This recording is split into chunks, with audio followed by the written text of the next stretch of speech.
Hello everyone. I didn't have much to talk about for December, as for essentially half of it I was travelling to be with various family and friends, and as a result, I've not played much, so I've thrown the last couple of things I played during December into this month's episode. But other than that, yeah, we're a day or so late. It happens. This time I got distracted playing Daggerfall Unity, so oops. Anyhow,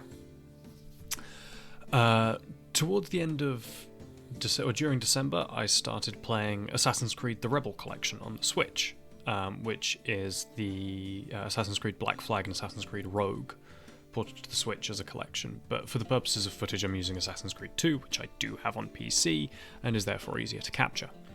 I've only been playing Black Flag this past month, but that was kind of why I bought the collection. I'm massively into pirates, as you may be able to tell from my Sea of Thieves obsession, and I was massively into Assassin's Creed when I was younger. As a result, Black Flag is still one of my all-time favourite games, and honestly, the opportunity to just get into some plundering action on the go was something I really wanted. I've had so much fun stomping around tropical islands, plundering ships, and using Kenway's fleet to completely obliterate the in-game economy. I especially enjoyed playing this while reclined on the sofa over Christmas, blitzed out of my mind on mulled wine, beer, turkey and chocolates. Black Flag is one of my comfort games, so you'll never get an unbiased review out of me, but even so, I do think it's very solidly designed. If you've not played it, it really is worth a go. You can get it for pretty much any console these days, and there's even talks of a full remake of it, which would be kind of interesting, I guess. Next up is Far Cry Primal, which I guess means it's a good month for Ubitrash sandboxes. There's not much to this one. I quite like the Far Cry series, and Primal definitely isn't the best. I learned in December that it had a survival mode, which did make the game harder. It added a stamina mechanic and generally tightened it up a bit, so I've been playing through that. I don't have a lot to say. It's fun, it's a little bit challenging. The biggest concern is that the tameable animals now have permadeath, so trying not to get them killed is more of a focus in combat. I might try and make it to story end in this mode, I think that would be good. If you liked Far Cry Primal but thought it was a little easy, and so you kind of coasted along the top of it, maybe give it a second go with this mode. You might find yourself a tad more engaged. I do think it's a shame that it's so easy to dismiss these games as Ubitrash when, in terms of setting, Far Cry Primal is pretty unique and interesting. It's even the game where Ubisoft started experimenting with the less linear structure that we got to see in Far Cry 5, where players can just get on with different tasks which slowly aggregate towards completion rather than a linear set of missions. If you have any particular feelings about that decision, I'm sure you're letting me know in the comment section as I speak, but I do think this game is kind of commendable for that. It was by no means a new structure. This came out in 2016, and Just Cause have been doing this for like 10 years already, but I'm glad Ubisoft experimented a bit, instead of just doing another 8-hour semi-expansion for Far Cry 4. Prey 2017. I finally finished this at the start of January, wrapped up just after midnight on the 7th. It finally feels good to be done with this, as it was kind of looming over me towards the end. I didn't get a lot out of it, I'm not going to lie. The environment and level design was really cool. I liked being able to scramble over everything to just bypass all the levels. That was kind of satisfying, but the combat didn't really ever click for me. The glue gun didn't help much in combat, because more often than not I'd get zapped before I could fire, which disabled the weapon, or I'd fire and the Typhon would still hit me anyway. I tried to engage with all the different weapons and utilities, but in the end I just ran past as much as I could.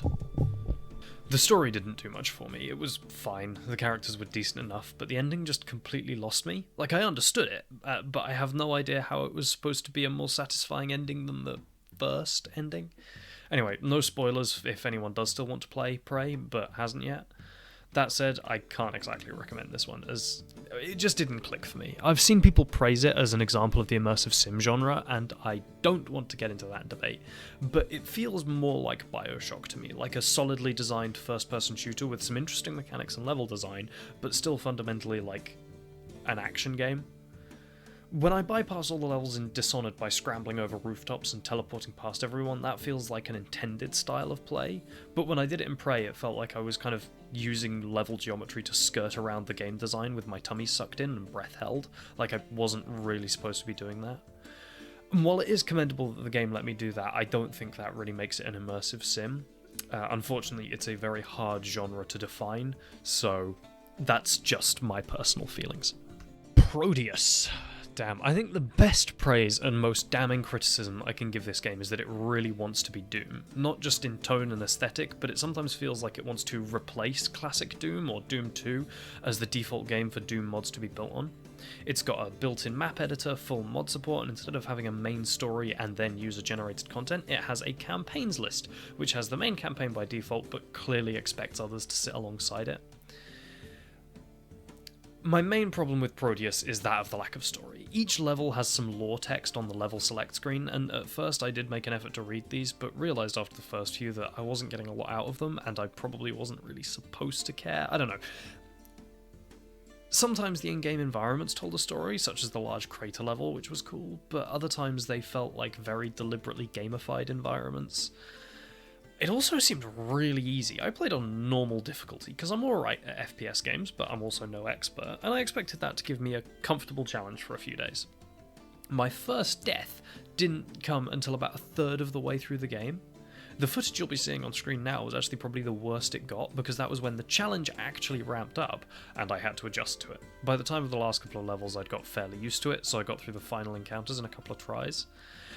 And it was kind of disappointing, because I was hoping for more of a challenge. But now that I know what the game has in store for me, I'm also not particularly inclined to go back through it on a higher difficulty.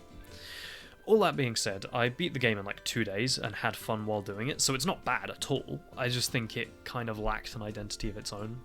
I don't know exactly what it could have done to define that identity, but different weapons and enemies would probably be a good start.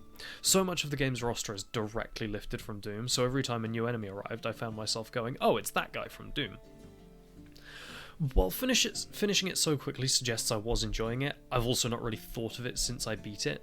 Think of it like video game junk food. The core campaign is a cheeseburger. It's enjoyable, but you'll forget about it as soon as you're done with it. But you can also get a side of fries or a soda or basically anything else that you can find, and it might be better, it might be worse, but it's also completely optional, you know? Where the Water Tastes Like Wine is a really interesting game, and one I definitely recommend playing for anyone with an interest in different styles of storytelling in games. It's a narrative game about hiking around Prohibition-era America and collecting people's stories. You then tell these stories to other travellers around the campfire. The more stories you tell them, the more of their stories they tell you. That's all I'm going to say about the central premise and story, because, as I say, I do recommend you go and play this. The writing's fantastic, and while the recording quality is inconsistent at times, the voice acting can be pretty top-notch too. The music is good, but can get repetitive. There can be lulls in the game as you travel across large expanses of open desert, just walking, but that's also kind of the point of the story. You're travelling, and travelling is a long and winding road with regular lulls.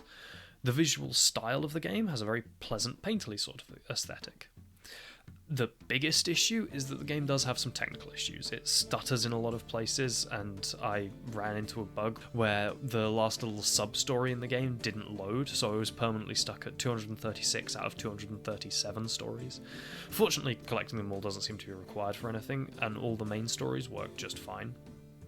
Other little things I noticed were a couple of times voice lines wouldn't play during dialogue sections, and there's the occasional typo in the subtitles. However, in a game with as much dialogue as this, and a seemingly fairly small development team behind it, I think it's pretty impressive that it's as high quality as it is. Overall, I'm glad I played this one. It was a nice change of pace from a lot of the other games I've been playing recently, though I don't think I'm particularly inclined to go back and play it again, you know? I'm already having more fun with Deathloop than I did with Prey. Arcane's sense of style is on point, just like in Prey, but the gameplay feels so much better. I once again get the feeling that the game wants me to experiment and explore, which I didn't get so much in Prey. Perhaps even more so than Dishonored, in fact, thanks to the time loop narrative. Every time I re-enter one of the areas in the game, I seem to find some new way of exploring it or approaching a problem. Currently I'm about 10 hours in, so I've got a couple of Visionaries routines down, but it seems to me that for some of these guys you have to be in 2 places at once during some time slots. I'm guessing there'll be some bit of preparation you can do to lay a trap in the morning, which someone then steps into in the afternoon, but I don't know yet, that's just a guess. The infusion system's really cool, and experimenting with different weapon combos is a lot of fun. The writing isn't perfect. While the banter between Colt and Juliana is most often enjoyable, sometimes lines can teeter into Whedon-esque territory, but considering the time loop setting, it kind of works to give the entire game a sense of irreverence. Overall, I'm having a lot of fun with this, and I'm really looking forward to seeing where it goes next. My Sea of Thieves habit continues on into its 7th or 8th month. Season 11 dropped in mid-January and gave the game a pretty big makeover with regards to voyages, loot balance, and trading company rep, most notably raising the cap on trading company levels from 75 to 100, and then allowing you to reset that reputation level for a distinction, which basically sets the company rep back to 1, allowing you to do it all over again, but with increased rewards for each distinction. So and you can do this 5 times, so it's essentially raised the company rep cap from 75 to 500, which is pretty cool. More personally, I finally got a couple of my trading company ranks to 75 just as this season hit, so I didn't even get to halt the emissary grind for a minute. I pretty much stormed through the new plunder pass, and I'm doing some different deed challenges. That's kind of it. I've mostly just been chipping away at the game's content. I've long suspected that everyone has one game that they can keep playing essentially indefinitely, and this is why there are people who have unbroken World of Warcraft subscriptions from the year I was born to now. Some people speedrun their games, other people just play theirs over and over and over again. And it's kind of starting to look like Sea of Thieves is that game for me. It's now overtaken Subnautica as my most played game on Steam, though overall Dark Souls 3 still beats it by a couple of hundred hours. It's also my honourable mention for my Game of the Year list, which we're about to look at, as while I enjoy it and play it a lot, I don't think it ever emotionally impacted me in any significant way, which is my usual criteria for the best games I've played this year. So to finish up, I want to talk a bit about my top 5 games of 2023. They didn't necessarily have to release in 2023, just that I played them. In fact, none of these came out in 2023. I didn't play a lot of brand new releases this year. So first up is Doom Eternal, and there's not a lot for me to say about it, because Doom Eternal's fun. It's a gorgeous game with astonishingly good level design and viscerally gorgeous combat. It's just fun. It is flat out fun. I think it's a big improvement on Doom 2016, and I think you should play it. Unless, of course, you don't like blood, then don't play that one. Next up is Resident Evil 4. This one's a classic, so it's probably not surprising that it ended up here, but yeah. Resident Evil 4 is like an 80s action movie turned into a video game. It manages to be both utterly cheesy and also genuinely tense and scary at times. I'm so glad I finally got around to playing this, and I'm so glad that Where's Everybody Going Bingo is actually a line in the game. The Outer Wilds is a really weird game for me because it's probably the one I resonate the least with on this list. I mean, it's kind of tied with Doom Eternal for that, but at literally every possible moment, Doom is smashing my dopamine receptors with a hammer, so I kind of never stop and think long enough to worry about it, but The Outer Wilds is a little different. It's a lot slower.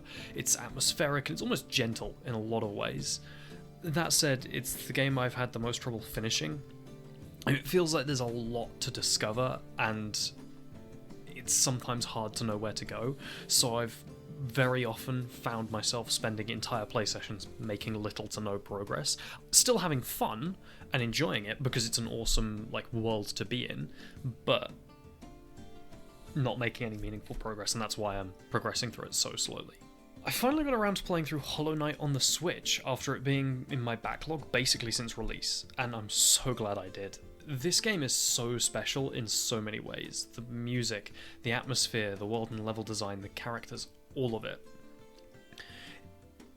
It can be challenging, but never overwhelmingly so. I always found it very manageable. I'm now going through the last couple of trials that you need to do to get the full 112% completion. I'm at 110. I have 2 more things to do, and I'm a little stuck on one of them, but I'll get there. Yeah, if you haven't played Hollow Knight, please, for the love of God, play it. And last, my game of the year for 2023. This probably won't be surprising to anyone, but it's Disco Elysium. This is fully one of the most enthralling, well-written games I have ever played. I sincerely loved every minute with it, and if I could go back and experience it for the first time all over again, oh, God knows I would. If you haven't played Disco Elysium blind, just go into it spoiler-free, because you will not regret it. You will not regret it in the least. I was so fortunate to get to experience this game without knowing much about it, other than the basic premise. It was such a journey of discovery for me. So good. I even found that I can now get into classic RPGs a bit more, which I've always liked but have always struggled a bit with. Disco Elysium helped them finally click for me. So enjoy the music, enjoy the world, enjoy the characters. Just please have this experience. You will not regret it, I promise you.